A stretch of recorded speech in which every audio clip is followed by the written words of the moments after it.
Bismillahirrahmanirrahim. Assalamualaikum warahmatullahi wabarakatuh.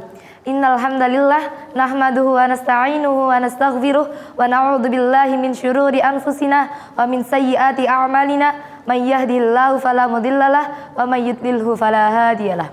Asyhadu an la ilaha illallah wa asyhadu anna Muhammadan abduhu wa rasuluh la nabiyya wa la rasula ba'dah. Halo teman-teman, kembali lagi kita di Kurma Kultum Ramadan. Pada kesempatan kali ini saya akan menyampaikan 3 dari 5 prinsip ibadah. Prinsip ibadah yang pertama adalah hanya menyembah kepada Allah Subhanahu wa taala.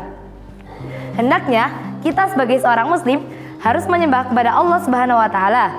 Kita tidak boleh menyembah kepada selain Allah Subhanahu wa taala. Contohnya, dalam menyembah matahari atau bulan, kita tidak diperbolehkan untuk menyembah itu semua, karena itu semua adalah termasuk makhluk Allah. Allah berfirman dalam Quran surah Ali Imran ayat 2 yang berbunyi, A'udzubillahi minasyaitonirrajim. Bismillahirrahmanirrahim. Allahu la ilaha illahu al-hayyul qayyum. Yang artinya, Allah, tiada Tuhan selain Dia yang maha hidup, yang terus-menerus mengurusi makhluk hidupnya. Kemudian prinsip ibadah yang kedua adalah tanpa adanya perantara. Hendaknya kita sebagai seorang muslim berdoa kepada Allah Subhanahu wa taala tanpa adanya perantara, kecuali dalam 2 keadaan.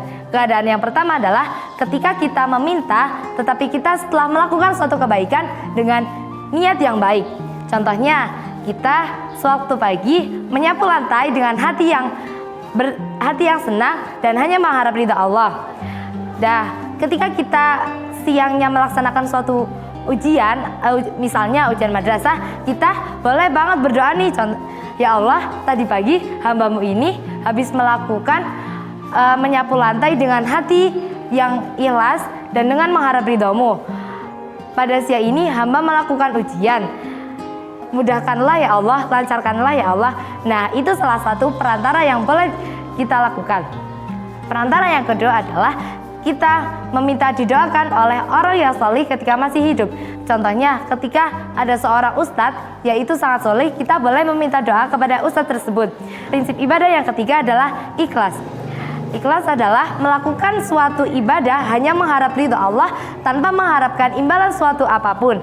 Jadi hendaknya kita ketika melakukan suatu amalan tidak boleh mengharapkan imbalan apapun dari orang lain atau mengharapkan pujian dari orang lain, karena ketika kita mengharapkan suatu pujian dari orang lain, kita tidak ikhlas atau kita menjatuhi sifat sombong atau riya kepada orang lain. Naudzubillahi min dzalik. Semoga kita dalam bulan Ramadan ini dilindungi Allah dari sifat-sifat riya, sombong atau sifat tercela lainnya. Mungkin cukup sekian yang dapat saya sampaikan. Kurang lebihnya mohon maaf. Nun wal qalami wa ma yasturun. Wassalamualaikum warahmatullahi wabarakatuh.